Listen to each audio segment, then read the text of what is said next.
¿Qué tal amigos? ¿Cómo les va? Un placer inmenso reencontrarnos en este nuevo inicio de semana. Hoy es 8 de junio de 2026 y son las 8 de la mañana, 13 minutos como habíamos anunciado el día de hoy. Para abrir la semana, el prefecto de El Oro, el ingeniero Clemente Bravo Riofrío, nuestro invitado y a quien le damos la más cordial bienvenida. Bienvenido. El saludo cordial para toda la comunidad de Eurovisión. Muchas gracias, Yané, gracias por invitarme a tu programa. Mi abrazo fraterno para todos quienes nos observan a través de las redes digitales. Bienvenido, prefecto. Bueno, parece que ya el fenómeno del niño nos llegó, ¿no? En las últimas horas hemos tenido algunas precipitaciones lluviosas. ¿Cómo se encuentra la provincia, prefecto, en lo que tiene que ver a su competencia? ¿Estamos preparados para un fenómeno del niño que según los expertos analizan y dicen que va a ser súper fuerte, quizás como ningún otro año en la última década? Bueno, no puedes medir las consecuencias de un fenómeno natural definitivamente. Sin embargo, nosotros como autoridades siempre venimos trabajando en el antes, en el durante y en el después. Uno de los principales problemas que se tienen son los riesgos climáticos que generan inundaciones, que te generan asentamientos, derrumbes, deslaves, y para ello el Oro no es la primera vez que pasa un fenómeno de esta naturaleza.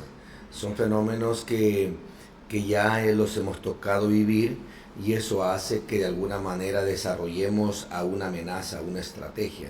Una de las estrategias nuestras es reducir los riesgos climáticos con programas agresivos de reforestación forestal y de reforestación agroforestal. Que tiene que ver en lo preventivo, Que ¿no? tiene que ver en lo preventivo, por supuesto, porque introducir más de 4 millones de plántulas, entre ellos más de 3 millones de plántulas agroforestales, para nosotros es sumamente importante. Eso por un lado. Por otro lado es la maquinaria que el gobierno nacional ha dotado a los distintos municipios de la provincia, a la prefectura, hace que nosotros a través del equipo, a través de la unidad, seamos fuertes y podamos dar respuestas cuando se presenta un fenómeno de esta naturaleza.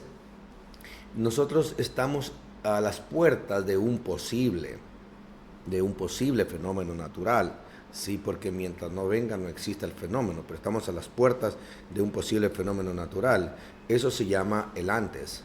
Nosotros hemos construido, vamos a complementar 33 puentes, entre ellos los 11 últimos puentes que están en marcha, que unos ya se comenzaron a construir. Son 11 puentes, ejemplo como el puente de la Iberia, que corre bastante Tiene que ver riesgo. todo con la ruralidad, señor prefecto, Todo con ¿no? lógico, con la ruralidad. El puente de la Victoria, que está súper afectado por inviernos anteriores. Otros puentes como el búnker en Arenillas, como el Donque entre Pasaje y el Guabo, en el Altiplano Orense.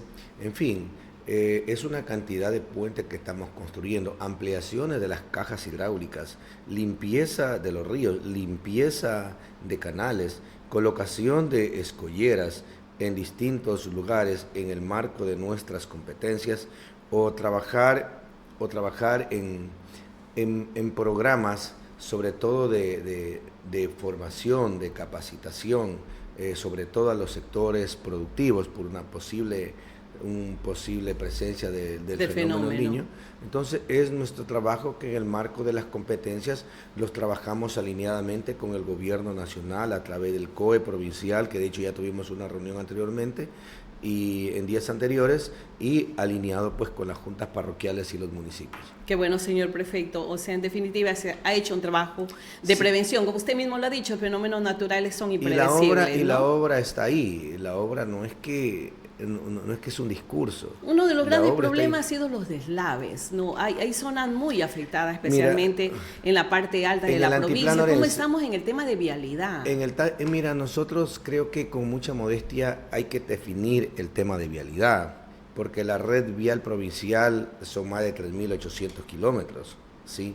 Hay vías que son veraneras, hay vías que hay que darles mantenimiento, hay vías nuevas, hay que ampliar vías, hay pavimentación de vías. Nosotros, y te digo con mucha modestia, porque 1 kilómetro de asfalto te cuesta, dependiendo la estructura de la vía, de 300 a 500 mil dólares, un promedio. Pero si tú le pones un valor de 300 mil dólares como mínimo, 1 kilómetro, 100 kilómetros son como 30 millones de dólares por año, y nuestro presupuesto no pasa de los 10 millones de dólares para... O sea, sería imposible poder cubrir con asfalto. Sería imposible, pero lo hacemos nosotros. Nosotros hemos hecho del 2019 al 2026, en 6 años, más de 700 kilómetros solo de pavimentación flexible, sí, que representa el 22% de la red vial provincial. ¿De qué es competencia de la prefectura? Que es competencia nuestra. Ya. Ahora, tomando en cuenta la ampliación de vías, tomando en cuenta el mantenimiento y lastrado de vías y la apertura de vías, entonces solamente te digo esto como reflexión. Hay inclusive vías que tenemos que darle la vuelta todos los años para darles mantenimiento. Imagino también por fallas geológicas que existen, ¿no? Te digo esto porque en el 2014 al 2019 tú puedes pedir una información en la prefectura por escrito, si es que dudas, pero en 5 años, 2014-2019, se construyeron 126 kilómetros. Esas son las diferencias, los datos están ahí. ¿De 126 de cuánto es total? Del 2014 al 2019. Sí, ya, pero hablo de construcción de vías. 126 kilómetros no te sale, pero ni a 30 kilómetros, no menos, como a 25 kilómetros por año. Ya. Nosotros sobrepasamos los 100 kilómetros por año. Qué bueno, sí. Y todavía falta por hacer, señor prefecto. ¿Perdón? O sea, Mira, si bien es cierto, la obra ha sido muy... O sea, para nadie, señor prefecto, yo quiero... el sentir de los ciudadanos es este. Clemente Bravo es sinónimo de obra. O sea, la gente se da cuenta que Clemente Bravo trabaja en la provincia, pero no obstante, la ruralidad sigue quejándose. Yo soy una persona muy madura.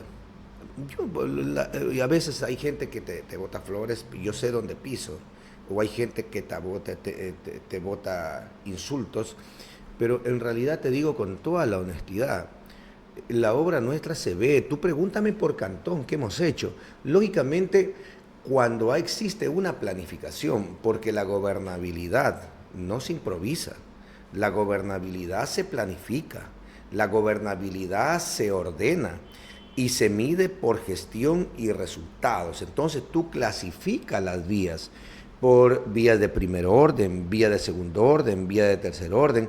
Es impensable que tú en 6 años puedas atender 3.800 kilómetros de vía que no lo han hecho en 142 años. Eso le iba a preguntar. Entonces, las administraciones anteriores, señor prefecto, definitivamente no trabajaron en beneficio de la ruralidad. Mira, yo no quiero hablar de las administraciones anteriores, yo quiero hablar de mi administración. Pero la obra está ahí. Tú pregúntame cualquier cantón. Y yo te lo digo porque lo sé, porque nosotros no somos... Yo modestamente soy hijo de campesinos y me siento orgulloso de ser. Nosotros no nos gusta mucho el aire acondicionado y el escritorio. Somos del barrio, somos de la calle, somos del sitio, somos del campo.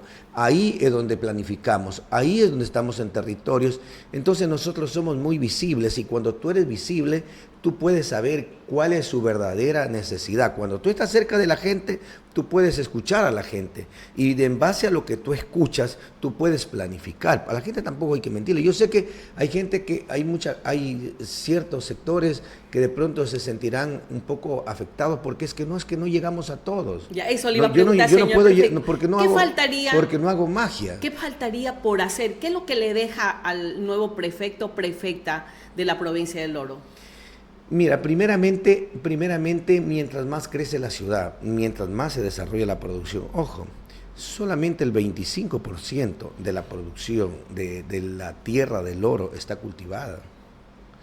El 75% todavía es tierra virgen.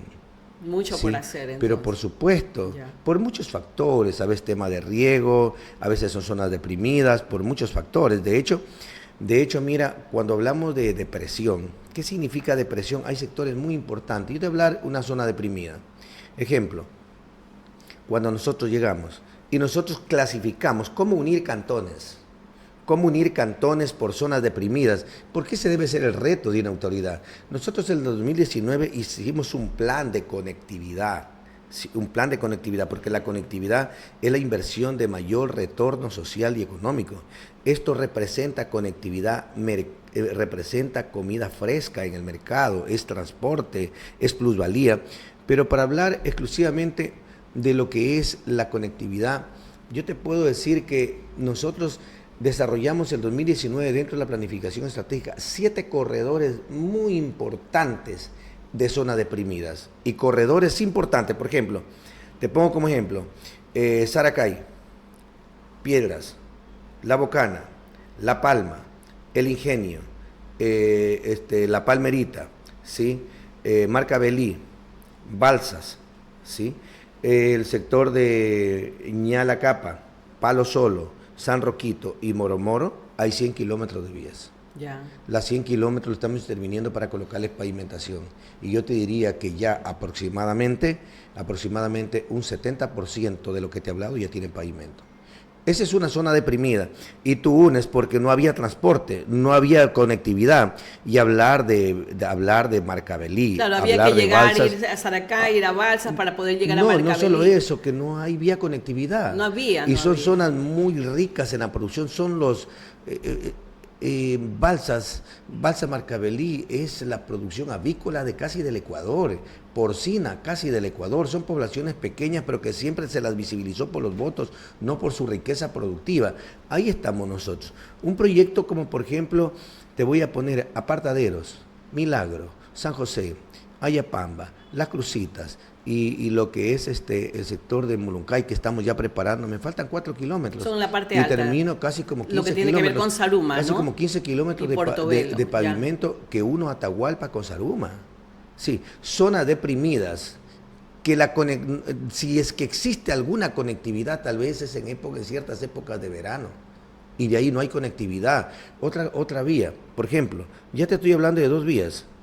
Te voy a hablar de otra vía importante. Y con pavimentación flexible, ¿sí? La vía que va desde Pasaje, Palenque, Campo Real, Nudillo, Dumarí, y llega de Gallo Cantar y llegas a Chilla, otra apertura de vía donde habían cerros, donde habían montañas. Hemos aperturado nosotros vías y en este momento estamos pavimentando 3 kilómetros entre Palenque y Campo Real, ¿no? ¿Sí? Y otros sectores por ahí aledaños, pavimentación. Vías que nunca puentes, se imaginaron que iban a abrirse y tampoco que iban a ser de asfalto. La vía Chilla, Huertas, que viene desde Chillacocha, me faltan 4 kilómetros para terminar un corredor de 25 kilómetros y tú por Saruma te conectas en 20 minutos a Chilla.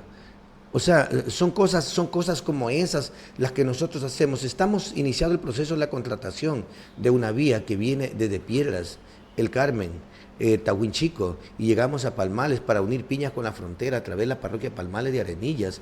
O sea, eso se llama planificar. Esa es otra variable sería esa, lógico, ¿no? Otra variante. Otro corredor que va desde el mar hasta la ruina de Yacuiña, que es Puerto Gelí, Santa Rosa, que ya le hemos colocado pavimentación flexible, Estero Medina, Caluburo, El Recreo, La Pirigüiña, Villa María, San Carlos, Valle Hermoso, y nuestra idea es de llegar Oigan, qué linda memoria que tiene usted para acordarse de todos esos sectores. Es que es planificación. Y también cuando se llega a territorio. ¿Qué les diría, prefecto?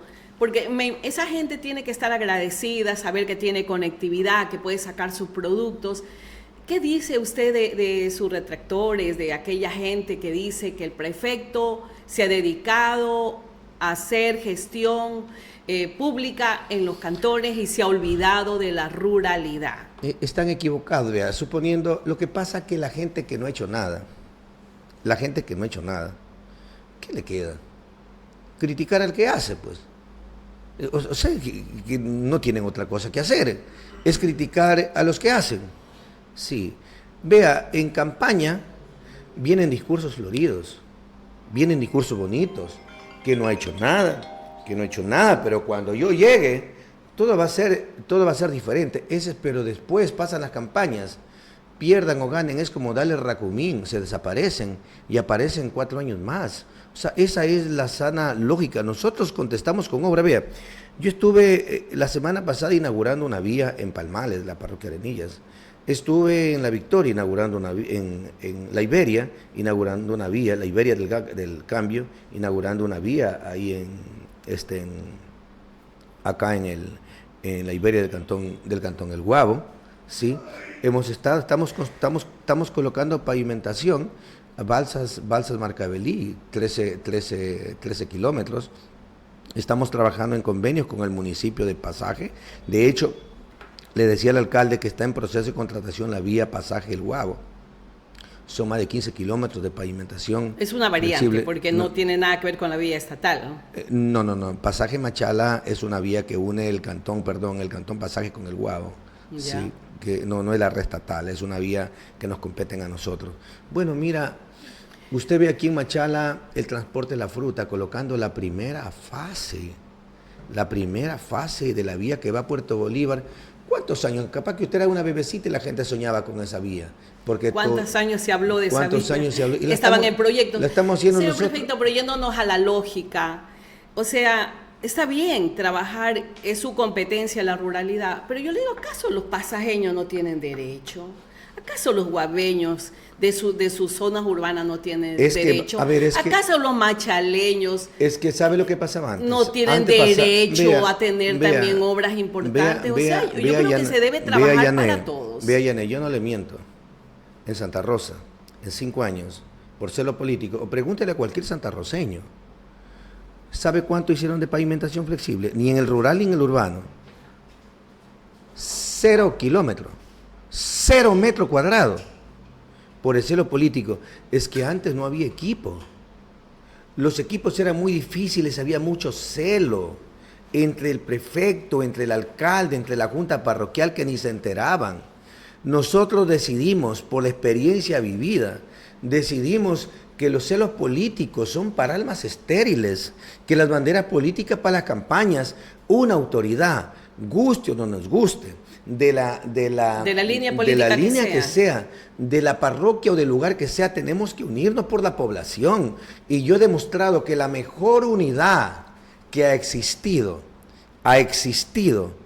en este periodo 2019-2026 es la unidad, al extremo de que no ha habido un político o una autoridad que no quiera salir a una reelección con nosotros. Y se lo digo con mucha modestia. ¿Por qué? Porque hacemos una especie de familia, hacemos un trabajo en equipo, hacemos una especie de unidad monolítica entre las autoridades y la empresa privada, porque cuando tú generas confianza, pues por supuesto que la empresa privada apoya. Si no, entonces, ¿por qué gane con la elección más alta que un político históricamente haya sacado una votación de más de 260,000 votos aquí en la provincia del Oro? Uno de los prefectos más votados del país, y lo digo sin vanidad, lo digo agradecido de Dios, porque al final del día Dios pone reyes y saca reyes. Pero te digo, es un trabajo con el alma, es un trabajo con el corazón. Por ello siempre te diré que la experiencia y la trayectoria no es un pecado, es una herramienta para no improvisar, es una herramienta para trabajar con experiencia, con trayectoria, con gestión. Se hace obras. Lo peor que puede haber es ir a aprender con fondos públicos. Es totalmente diferente. Entonces, es una forma distinta de mirar realmente el desarrollo. Nosotros somos obra, y si tú me preguntas, vea la autopista Pajonal. Ya vamos a hablar de esas obras, tantas obras tan importantes. Tantas obras que nosotros venimos desarrollando. Prefecto, sí. Hay una obra que me pareció súper interesante y muy buena, este control de inundaciones que usted está proponiendo. Si no me equivoco, El Limón, es en el sector El Limón. Coméntenos de esa obra que podría ayudar muchísimo para este fenómeno natural que estamos a punto de enfrentar en el Ecuador. ¿Cómo afecta el invierno a los sectores productivos? El Macho era un canal de los sectores productivos, que toda la vida los canales de riego hace más de 80 años se conectaban al Macho, que venían de Machala y desfogaban al mar, ¿sí? Con los años los distintos gobernantes decidieron que al Macho hay que descargarle todas las aguas servidas. Y que todo vaya al mar. Y que, todas las aguas servidas al Macho, y en época de invierno, en aguajes grandes, el mar ingresa por el Macho. ¿Y sabe lo que hace? Que las aguas no tienen dónde descargar. ¿Y qué es lo que hace? De que las aguas se regresen y más de 2.400 hectáreas se inunden. Y no solamente eso, también el desbordamiento del Macho en la ciudad, donde afecta a más de 150.000 personas, y a mí la ley no me permite construir en la parte urbana. Entonces, ¿qué es lo que hicimos? Entre la parte rural y la urbana, en el sector productivo, decidimos estrangular todos estos canales que ya no alimenten al Macho, porque el Macho ya dejó de ser productivo, es un canal de desagüe de aguas servidas hoy por hoy. Antes era sistema de drenaje, hoy es sistema de desagüe de aguas servidas de Machala. Entonces nosotros decidimos estrangular estos canales a través de esclusas, a través de compuertas, obras de hormigón, obras de arte que vamos a construir con canales que son de 11 metros de ancho en la parte superior y de solera, o en la parte inferior son aproximadamente 7 metros, con sistemas de hormigón para pasar la primavera, sistemas que nosotros descargamos al mar directamente a través del Jugones, pero ya en la parte final del Jugones nosotros tenemos que atravesar. Mira, hay ciertos pequeños canales de los sectores productivos que hay algunos que los vamos a ocupar y los vamos a ampliar, otros tenemos que romper bananeras, y que por cierto yo me he reunido con el señor Manuelito Blasio, y a quien quiero expresarle mi gratitud, mi abrazo, porque por su medio, su bananera, tenemos que pasar con este tipo de canales, y él aperturado, abierto a dar soluciones y dar respuestas a los problemas de inundaciones de Machala. ¿Qué ganamos con esa obra? ¿Perdón? Perfecto. ¿Qué ganamos con esa obra? Mira, por lo menos el 40% de la carga hidráulica que viene a Machala ya no vendría a Machala. Nosotros la estaríamos desviando. Sí, que ya entonces es menos agua para Machala. Ya lo que quedaría es el agua que ingresa de mar y el agua de lluvia, pero que el agua de los sistemas de riego o de drenaje ya no ingresarían a Machala, sino que directamente lo descargamos al mar. Con esto mato 2 pájaros de un solo tiro. Soluciono los problemas en los sectores productivos, que son más de 2.400 hectáreas, y soluciono en parte, por lo menos un 40% de la gente, sobre todo en los sectores del norte, más de 150.000 personas que son afectadas con las inundaciones. Entonces nosotros estamos dando de alguna forma respuesta, y son una pérdida por lo menos por año un pequeño invierno de $10 millones en problemas. ¿Quién ha hablado de control de inundaciones? Y cuando nosotros hablamos de control de inundaciones, algunos saltan como canguil, sobre todo aquellos que ya tuvieron la oportunidad y no hicieron nada. ¿Y qué es lo que se paran en un canal y dicen? Van a robarse, se van a robar la plata. O sea, es increíble, pero eso ¿Se huele... ha socializado, prefecto, esta obra? ¿Se han reunido con los sectores productivos? ¿Les han comentado cuál va a ser el beneficio? Quiero que sepas una cosa, la primera reunión la tuvimos en la Feria Mundial del Banano, con más de 600 personas. Productores.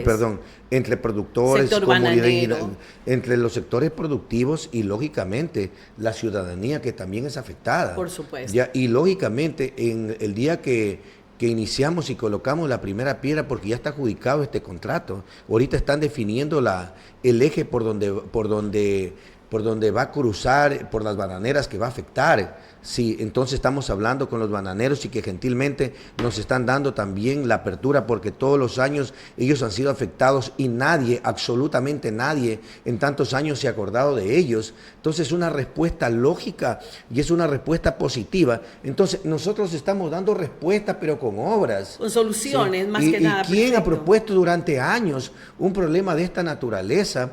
Y mira, y yo te digo, uno de los principales problemas que tiene, ya hablando de Machala, exclusivamente de Machala, uno de los principales problemas que tiene es las inundaciones y la contaminación. ¿Cómo eliminar? Y digo contaminación porque cuando se llena el Macho, las aguas servidas se regresan por las alcantarillas y afecta a todo Machala. Machala está construido prácticamente sobre un pantano. Sí, y yo no me estoy inventando. Yo te estoy diciendo la verdad. Es una realidad. ¿Y cómo solucionar los problemas? Oiga, prefecto, el salitre que tenemos en nuestras casas, especialmente en el sur de la ciudad, es ¿cómo terrible. Solucionar? Ponle una esclusa sistematizada, ponle ponle al ingreso del Macho y ya no ingresa el agua de mar. En época de invierno la cierras y en época de verano la abres. Si caso quieres solucionar el problema de inundaciones, y al otro lado, ¿cómo evacúa las aguas lluvias? Pone unas 6 bombas de 40 pulgadas y vas a ver que tú tienes solucionados los problemas de inundaciones en el Y Macho. Aparte del tratamiento de las aguas, prefecto, que ese es el gran problema es que el también. tratamiento de las aguas tiene que ser tratado de otra manera. Tiene que ser tratado con estaciones de bombeo. Tiene que ser tratado con estaciones de bombeo porque el nivel del mar casi está al nivel de... La ciudad es plana. Así es. Es plana, estamos casi al nivel del mar. Entonces la única forma de solucionar este problema, viendo las alternativas de colocar colectores marginales al Macho para que las aguas servidas no vayan al Macho, para salvar parte del alcantarillado, porque son millones y millones de inversiones que han hecho muchísimas autoridades aquí en Machala y todo el sistema del alcantarillado va al Macho. Ya, o sea, no se ha dado una solución definitiva. No, esa no es una solución porque las aguas servidas se regresan por las alcantarillas. Eso no es solución. Entonces yo no estoy criticando absolutamente nada, solamente te estoy haciendo ver los problemas de contaminación y los problemas de inundaciones que se tienen en Machala y que nosotros, de alguna manera, el 40%, no es que con lo que estamos haciendo nosotros ya se va a dejar de inundar Machala, no, porque a nosotros no nos compete la parte urbana. Si me competiera la parte urbana yo le diera soluciones. Prefecto, ¿sí? Podría ser una de los primeros pasos que dé para su propuesta de llegar a una alcaldía de la ciudad de Machala, un tema de saneamiento ambiental, prefecto, que tenemos y que es grave y que lo hemos vivido por décadas. No puedes hablar de desarrollo y construcción de una ciudad. La ciudad ha crecido horizontalmente, la ciudad no ha crecido verticalmente. Cuando tú hablas de verticalmente, comienzas desde abajo. Es una losa que está sobre palos y que mañana la losa se cae. ¿Se cae por qué? Porque ya se deterioran los palos, pues. Eso es lo que está pasando. Y ahí lo que tienes que trabajar primeramente es en el control de inundaciones y en la reducción de los altos niveles de contaminación. Hay niveles de contaminación extremadamente exagerados, ¿sí? Entonces, ¿cómo reduce los niveles de contaminación? Con servicios básicos. Servicios básicos y a través de proyectos tendría que medir los niveles de pendientes que existen en cada uno de los sistemas que llegan al Macho para ver si podemos salvar el alcantarillado, como te dije, con colectores marginales y colocarlos y desarrollar estaciones de bombeo y por bombeo llevar aún por tubería a las plantas de tratamiento o pozas de oxidación o reactores. Mira, esto se llama... Lo digo con mucha modestia, esto se llama tener un poco de, ni siquiera es ser un versado en la materia, es un poquito de sentido común. Y yo te estoy diciendo lo que realmente, lo que tú me lo estás preguntando, pero nosotros, aterrizando en mi competencia, porque yo no quiero meterme mucho al tema de Machala, porque todavía no estoy de candidato ni de precandidato a nada, ¿sí? Estoy hablando de la ruralidad, por eso me gustaría tratar más de... Y más que nada, es una realidad que estamos viviendo. Señor prefecto, aquí no estamos inventando el agua tibia. No, te estoy llevando al universo de la reflexión nada más, es una simple opinión, pero bueno, pues que sea, mira que... nosotros damos respuesta, tú metes en el marco. Y puede ser el camino a una solución definitiva, señor prefecto, de saneamiento ambiental que tenemos en la ciudad. Es que no te queda otra. O sea, ¿cuál es el otro camino? Destruir toda la ciudad, reventar todas las vías. Un alcalde tendría que ser el más criticado, el más odiado por destruir todas las vías y solucionar los problemas del alcantarillado. Sí, pero pueden haber soluciones aprovechando lo que ya construyeron para poder buscar estrategias o ampliando el Macho o profundizando más el Macho para desarrollar y captar pendientes que me permitan a mí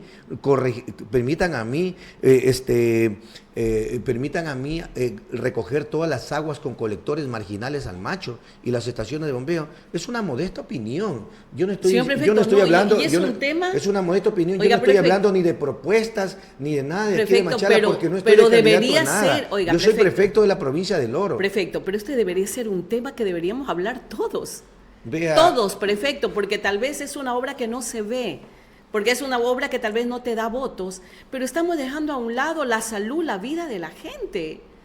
hablar de saneamiento ambiental en Machala, y no solo en Machala, en todos los cantones de la provincia del Oro, creo que debería ser la prioridad número uno de todos quienes ostentan llegar a administrar una ciudad, señor prefecto. Así que disculpe que lo haya metido en este tema yo soy prefecto, de alcalde. Me gustaría hablar de la prefectura del Oro. Prefecto. Sí, mañana, pues donde Dios nos tenga, pues serán las propuestas y lo que sea.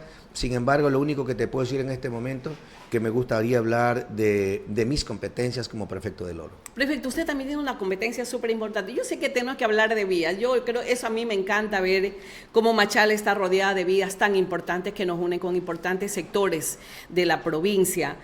El sector productivo, usted, su competencia es desarrollo productivo. La ONU señala de que hay una alerta en el tema de la seguridad alimentaria en el Ecuador. Es una alerta de la ONU ante el fenómeno natural que amenaza esta actividad productiva. ¿Qué es lo que se ha hecho en los sectores productivos como prefectura de El Oro? Usted no se va a ir de aquí porque tenemos muchos temas de qué hablar. Mira, Denis. Perdón, Yane, discúlpame. Me cambió el nombre, prefecto. Sí, discúlpame, Yane. Mira, yo te sigo, te soy honesto. Nosotros hemos trabajado mucho por los encadenamientos productivos, por el emprendimiento. Reactivar al sector cafetalero, que fue devastado por la roya hace como más de 20 años atrás. Sí, antes no había ni banano ni camarón. La provincia del Oro se sostenía con la mancha blanca, con el camarón, así ¿no? Es, antes era café. Antes era cacao. Nosotros hay miles de extensiones de hectáreas de tierra abandonadas en el altiplano orense por estos flagelos que tuvieron los productores.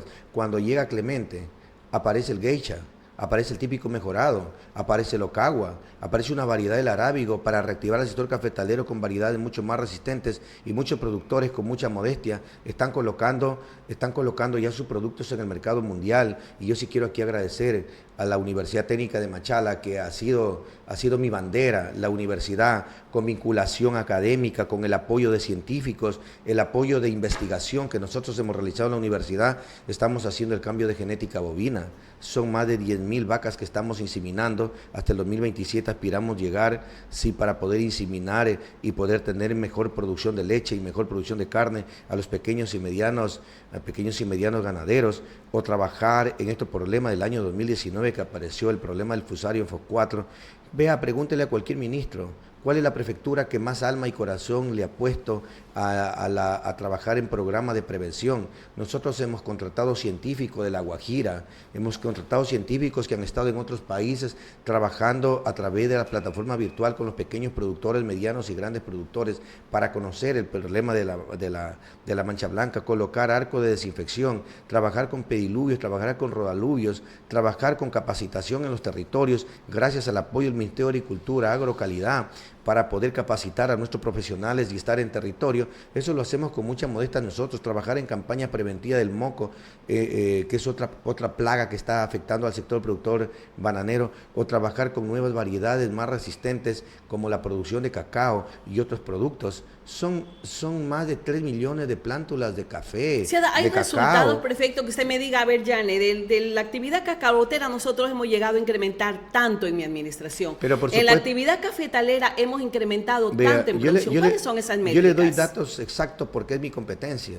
Vea, solamente en camarón tenemos más de 50, en banano tenemos más de 57.000 hectáreas, en camarón tenemos más de 40.000 hectáreas, en cacao tenemos más de 18.000 hectáreas, en maíz tenemos más de 9.000 hectáreas, en arroz tenemos más de 4.000 hectáreas. Son encadenamientos productivos, somos una élite en la producción de este país de productos no petroleros, y el 40% de la producción de oro del Ecuador sale del oro. Somos una potencia por su ubicación geográfica y estratégica del Ecuador, somos una potencia en la producción. Por lo mismo también somos vulnerables, porque si tú a Quito le pones mar, tú a Quito le pones minería, tú a Quito le pones frontera, las consecuencias en problemas de vulnerabilidad e inseguridad serían las mismas o quizás peores. Pero somos una provincia que en medio de las adversidades crece, se desarrolla, y somos un dínamo de la economía del Estado ecuatoriano. Si tú me preguntas datos, yo te doy datos, porque nosotros estamos sumamente involucrados con el sector productivo.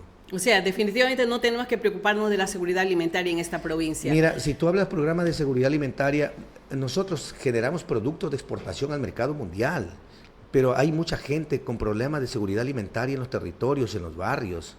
Vea, usted ha preguntado quién produce más de 400.000 libras de arroz en sus granjas de los sectores públicos del país y le entrega más de 100.000 kits de arroz a las familias más pobres y vulnerables de Machala y la provincia. Eso hace la prefectura del Oro. La ley nos prohíbe regalar kits porque no es mi plata, sí, pero no nos prohíbe que vayamos a sembrar arroz. ¿Y cuánta gente humilde trabaja? Y entregar esa producción. Y aquí públicamente agradecer a don Euclides Palacio, porque nos ha entregado más de 10.000 raciones de banano al año, una familia que le ha dado mucho lustre, a esta provincia, el mismo Danilo Palacio, gente buena que ha trabajado y sigue trabajando y que le devolvieron esa esperanza a través del deporte que habíamos perdido la categoría nacional. Es gente con la que yo he podido trabajar Darwin y trabajar en programas de seguridad alimentaria. Usted ha escuchado las granjas que muchas las veces nos critican a nosotros. Es un programa, como quien dice, es un programa social, es un programa humano que no tiene nada que ver con la obra pública. Sí, pero es un programa de emprendimiento que inducimos a la gente que desarrolle un emprendimiento. Vea, yo voy a cualquier sector de la provincia y lo primero que me dicen, ingeniero, y los pollitos, me quieren hacer pollito, quieren pollitos.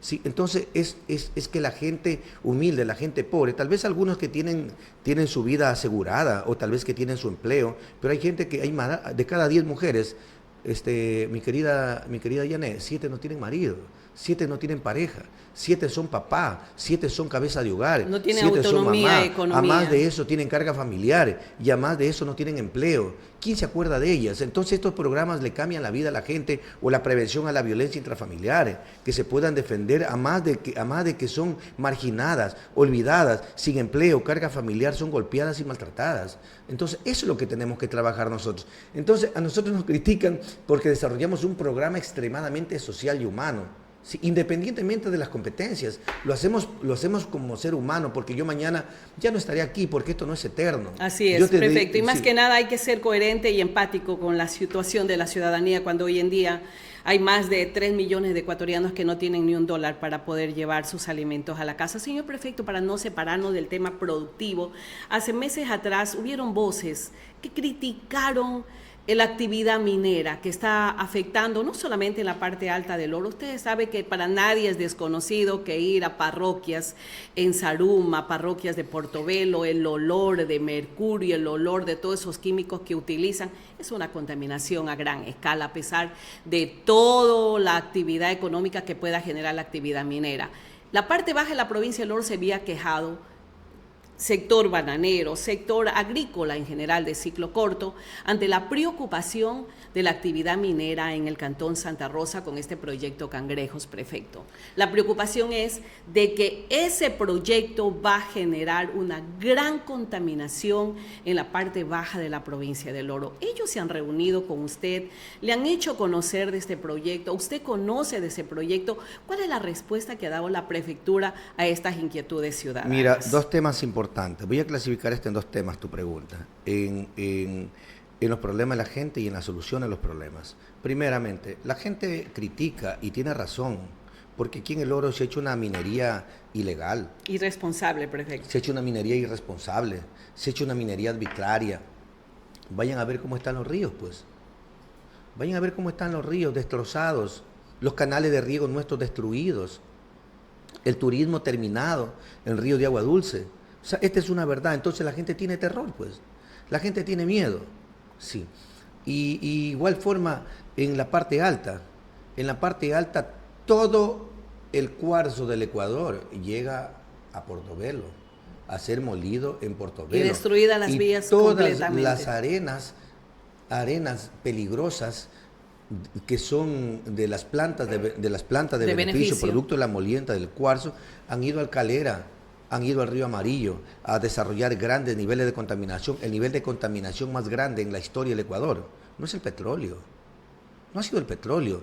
El nivel de contaminación más grande del Ecuador ha sido botar las arenas de todo el Ecuador que vienen del cuarzo, que botarlas al río Calera y al Río Amarillo. O sea, acá venirnos a contaminar en la provincia del Oro. Por supuesto, y yo ya te voy a dar respuesta a todo eso. Mira, la gente tiene razón. La gente tiene razón de... O sea, hay razón de preocuparse de este proyecto Cangrejos, prefecto. Mira, yo te digo, cuando la minería es responsable y es amigable con el medio ambiente, minería se hace en cualquier parte del mundo. pero cuando minería responsable, pues no minería irresponsable. Lo que aquí hemos tenido es minería irresponsable durante años. Vea, yo le digo, en el tema de la explotación minera, toda la provincia está concesionada. O sea, es grave lo que usted acaba de decir. Que toda la provincia está concesionada, pues. Si los ríos están concesionados, si todo está concesionado, porque es una provincia aurífera que se viene haciendo explotación de oro más de 500 años. El principal centro minero del Ecuador es Portobelo. ¿Sí? Por lo tanto, lo que le quiero decir... Pero ¿cómo corregimos eso, prefecto? Es que si hay empresas que hacen minería responsable, pues. Ya. No podemos destruir a todos. La minería es un recurso que te permite reactivar la economía, pero cuando la haces responsablemente. Pero entonces aquí ha fallado la mano del Estado. No hablo solamente de esta administración actual, prefecto. Estoy hablando de los entes de regulación, del ARSA, del ARCON, del Ministerio de Minas, del Ministerio de Ambiente. Yo no le quiero echarle el muerto a nadie, solamente decirle que este gobierno está escribiendo una nueva historia en una forma distinta de ser gobierno, en una forma distinta de aprovechar sus recursos naturales responsablemente. ¿Sí? Y en el tema de los cangrejos, mira, de lo que yo conozco extraoficialmente, porque yo no te puedo decir, nosotros no conocemos a fondo este tema porque esto no lo manejamos nosotros, esto lo maneja la Agencia de Regulación y Control Minero a fondo, ¿sí? Nosotros no manejamos en el tema de minería, esa es una competencia estratégica que la manejan otros organismos del Estado, pero lo que yo sí te puedo decir en este tema, los cangrejos han estado concesionados hace 30 años. Ya. La empresa Odín, ¿sí? Y todo el tiempo han venido en etapa de exploración y siguen en exploración. O sea, yo quiero que sepas eso, y siguen en exploración. O sea, no están ya en la etapa de explotación. No. Porque usted conoce la actividad y que van a necesitar mucha agua para poder trabajar en eso. Y es así lo abierto, prefecto. La gente por desinformación, porque no conoce, sí, la gente está preocupada también por lo que se ve, porque lo que se ve es contaminación. Por lo que vivimos en Saruma, la parte lo que vives en Saruma, en Portobelo, Saruma casi se hunde, o se hundió una parte de Saruma. Entonces, esa es la época de irresponsabilidad, pues. Hoy hay un gobierno que está conduciendo las cosas de una forma responsable y se está haciendo, y desde mi punto de vista muy personal, yo creo, y voy a hablar por la provincia del Oro, es el gobierno que le está dando todo el apoyo a esta provincia, y te lo digo con mucho corazón. Por lo tanto, mira, están en una fase de exploración, están todavía en investigación, no sé cuándo esto realmente empiece, siguen, lo que yo conozco que siguen en la fase de exploración, pero sin embargo sí te puedo decir, porque yo no pudiera hablar de estudios de estudios de impacto ambiental y tanta cosa, porque todavía están en una misma fase. Ya. La fase de exploración. Pero igual hay que tener cuidado, ¿no? Tal vez, claro, hay que estar pendiente tal vez de el eso, 2029, 2030, no sé en qué año ya inician realmente la fase de explotación. Pero yo te quiero hablar de lo que yo te dije, de un problema de contaminación terrible que ha existido aquí en el Oro y que casi pocos hablan y casi pocos conocen. Es la relavera del Tablón. Ya. Mira, la relavera del Tablón la asumió la prefectura el año 2013, ¿sí? Pero esa era una competencia que no le competía a la prefectura del Oro, porque nosotros no tenemos nada que ver con el tema de mineros. Eso fue sí. En el gobierno en la época del ingeniero Montgomery Sánchez, que estimo que fue un buen prefecto.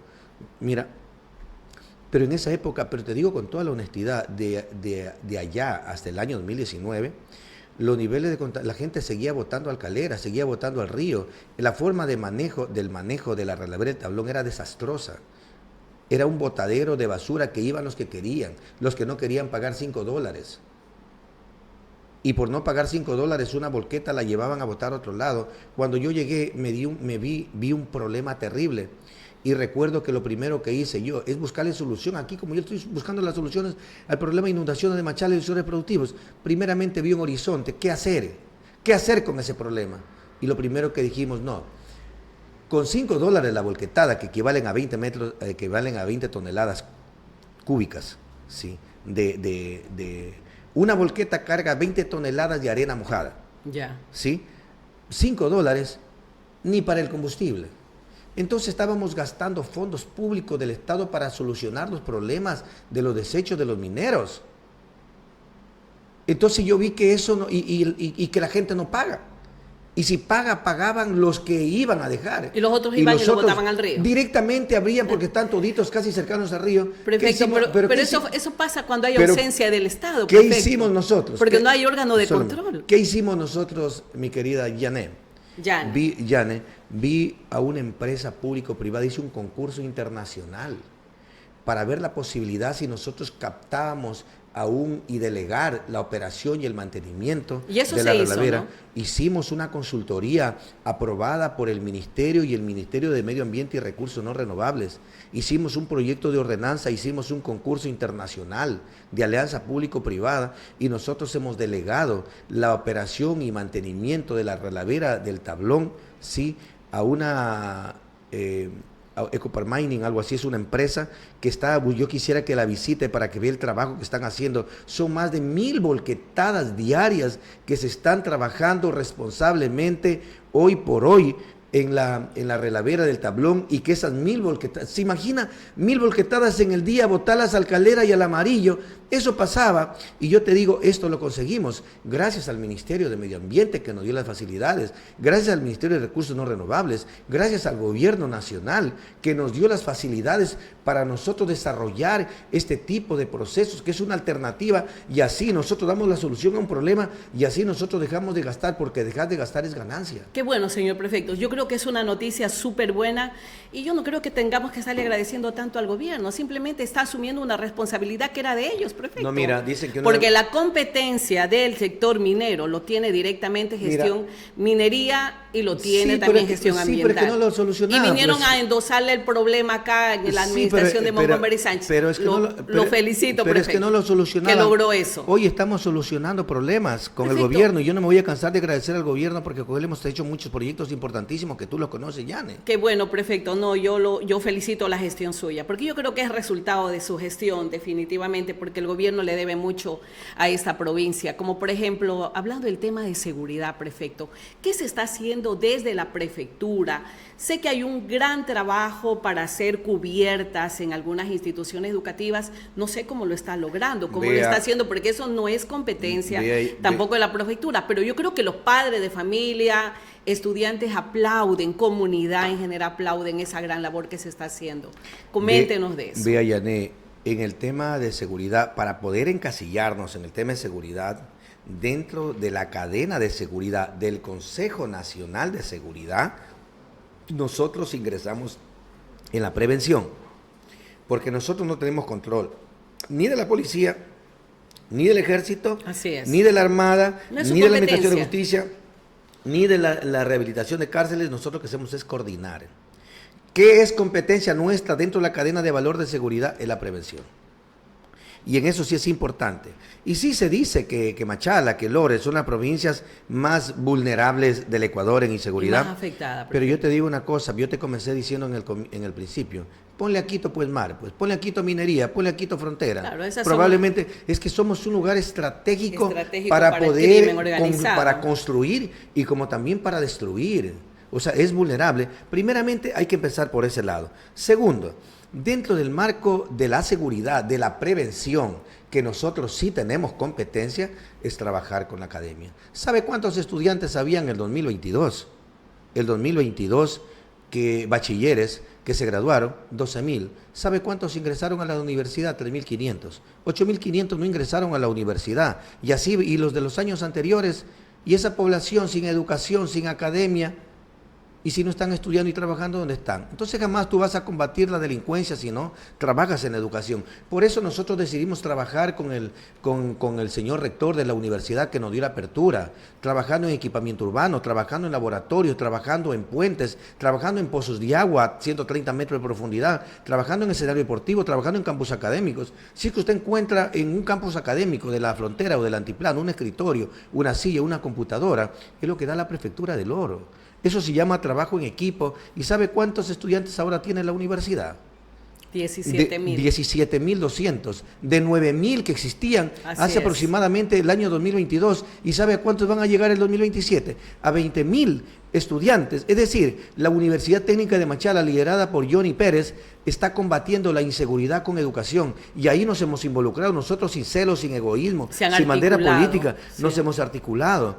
Pero también hablemos de la inseguridad, cómo trabajamos nosotros, porque trabajamos... Porque eso también es prevención. Trabajamos en la prevención. Dar igualdad de oportunidades a los jóvenes. En los colegios, en las escuelas, convenios con el Ministerio de Educación, hemos desarrollado una serie de programas de combate a la delincuencia. ¿Y cómo combatimos nosotros la delincuencia? Con muchas campañas de prevención al consumo de drogas, al consumo de alcohol, autoestima, liderazgo, prevención al embarazo de adolescentes, ¿sí? En programas para ingresar a la universidad, razonamiento lógico, razonamiento abstracto, razonamiento numérico, programas que permitan a los chicos aplicar a la universidad, en programas de infraestructura escolar que estamos trabajando, que con el calentamiento global muchos chicos se están desmayando en las calles, por la falta de cubiertas, en las escuelas, perfecto. Muchas de las veces por los problemas de los rayos del sol y también por las lluvias que tienen problemas, o sea, no pueden hacer sus actividades deportivas, culturales y cívicas.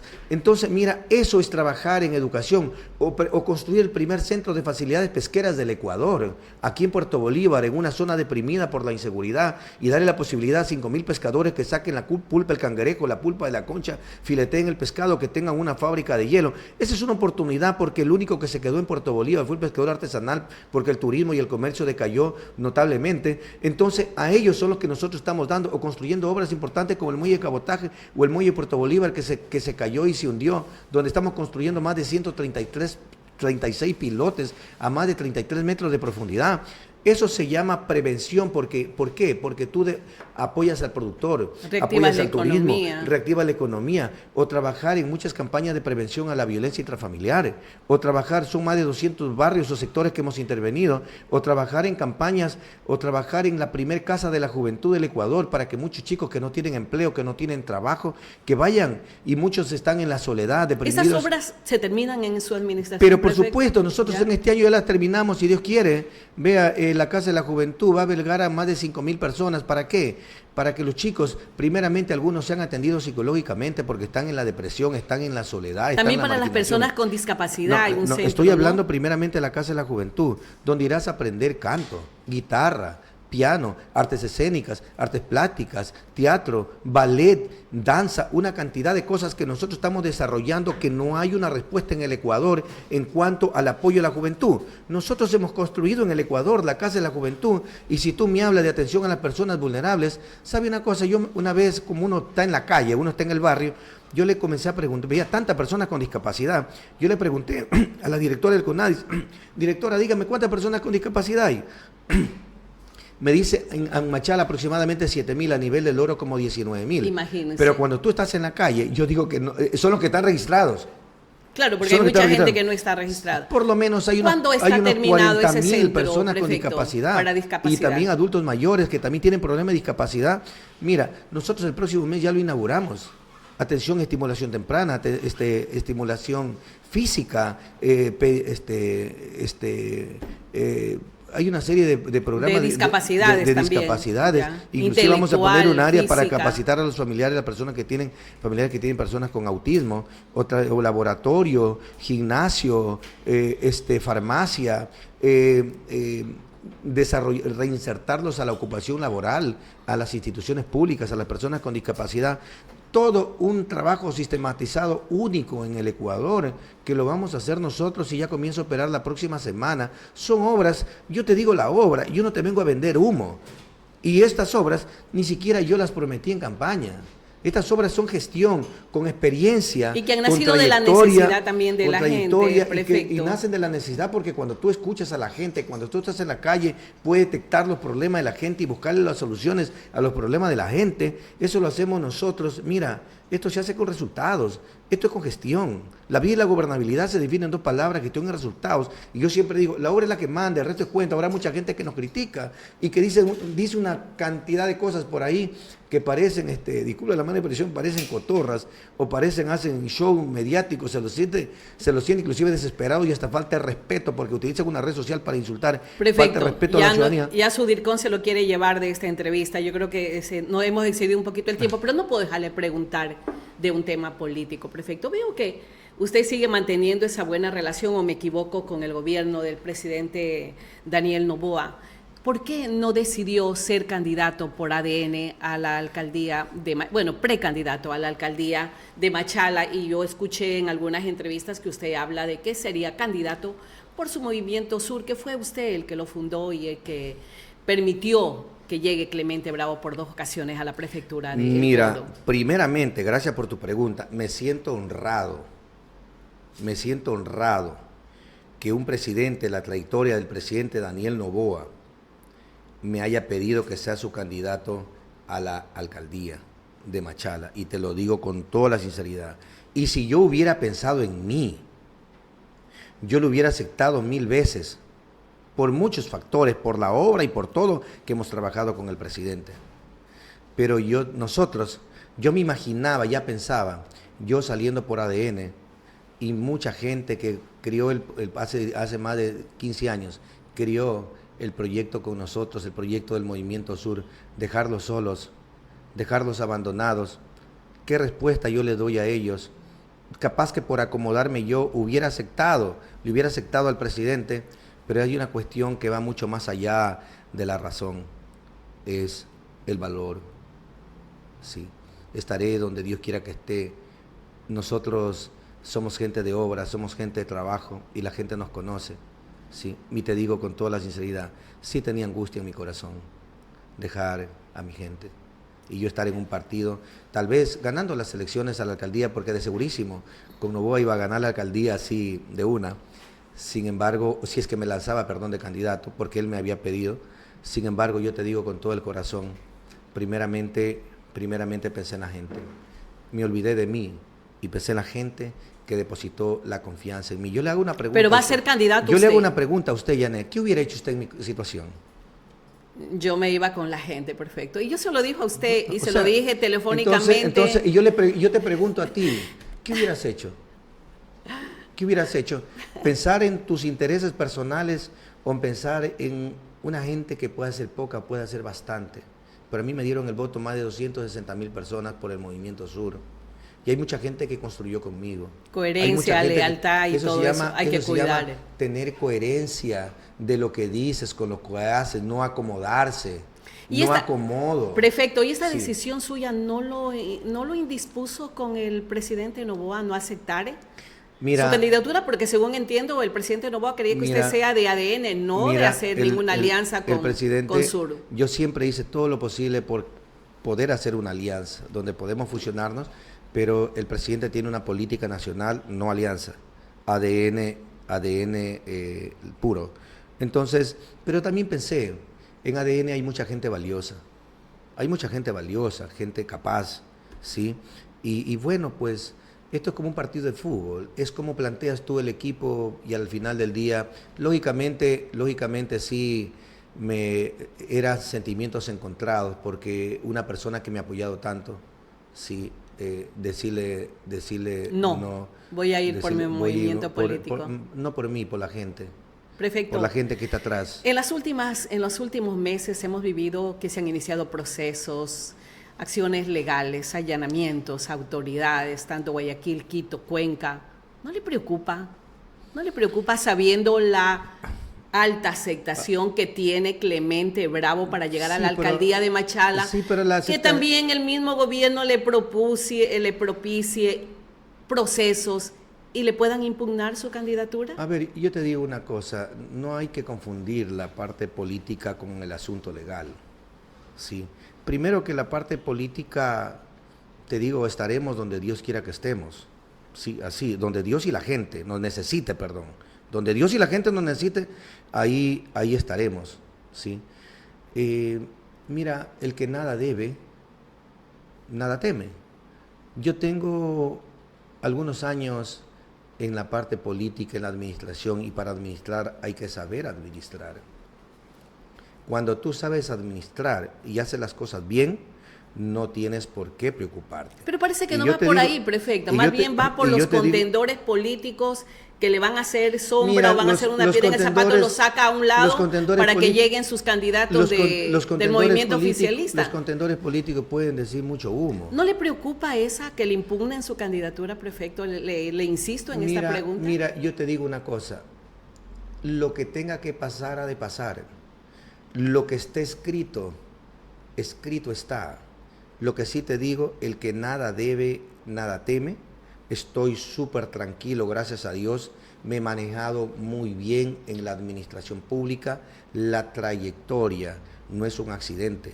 La trayectoria y la experiencia no es un pecado. Es una herramienta para no improvisar con una provincia, no improvisar con una ciudad.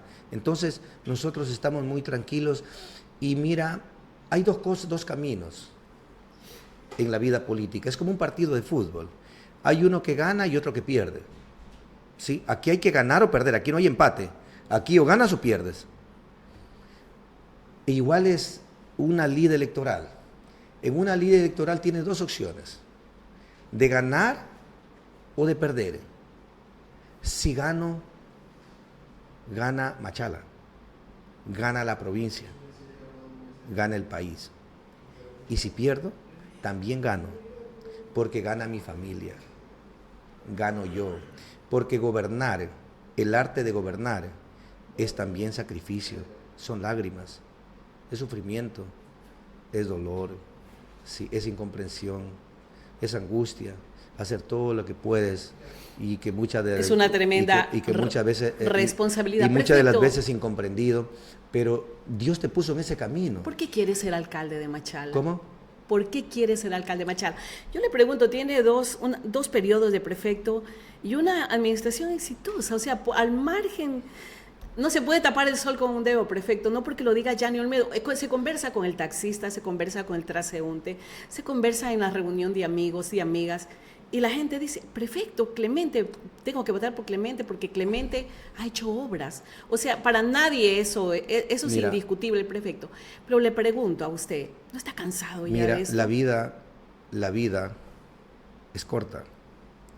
La vida no es eterna. Siempre está, Yané, donde la gente te necesite. Siempre. En tu vida, tus hijos te necesitaron. Mañana la sociedad te necesita, hasta como comunicadora. Nunca dejes atrás tus convicciones, lucha por la gente. Y si yo tengo la oportunidad y tengo la capacidad de luchar por la gente, lo seguiré haciendo hasta el último día de mi existencia. Gracias, prefecto. Muchísimas gracias por acompañarnos. Nos hemos extendido un poquito y vamos a tener una nueva oportunidad ya para hablar de proyectos importantísimos que requiere la ciudad, así como con el prefecto Clemente Bravo, próximo candidato. Yo sé que va a ser candidato a la alcaldía. Vamos a tener en esta mesa, en este escritorio, la oportunidad de dialogar con todos los candidatos. Será lo que Dios y la gente quieran. O sea, todavía no está decidido. Yo soy prefecto en este momento de la provincia del Oro. Lo hago con pasión, lo hago con compromiso. Y bueno, pues mañana analizaremos cuando ya toque, cuando ya haya la apertura de inscripciones. Ahí tomaremos la última decisión de participar, no participar, lo que tú sientes en el corazón de la gente. ¿Sabes cómo me dicen a mí, Yané? A mí ya no me dicen Clemente, no me dicen prefecto, ya soy familia. ¿Sabes cómo me dicen tío? Ya. En el corazón de la gente ya no habla Clemente, habla el tío Clemente. Qué bueno, prefecto. Muchas gracias al prefecto del Oro, ingeniero Clemente Bravo Riofrío, de hablar de algunos tópicos importantísimos que requiere la ciudadanía saber qué es lo que se está haciendo en su provincia, en su ciudad, y también de temas políticos, porque creo que es el momento de hablar de esos problemas que tenemos en cada uno de los sectores de esa provincia y cómo se encaminan a soluciones para mejorar, por supuesto, la calidad de vida de la gente. Y siempre, a través de esos espacios, todos buscando la verdad, que es nuestro principal ideal. Gracias amigos por acompañarnos, que tengan un maravilloso lunes, un buen inicio de semana, éxitos, muy exitosa esta semana que estamos iniciando. Buenos días.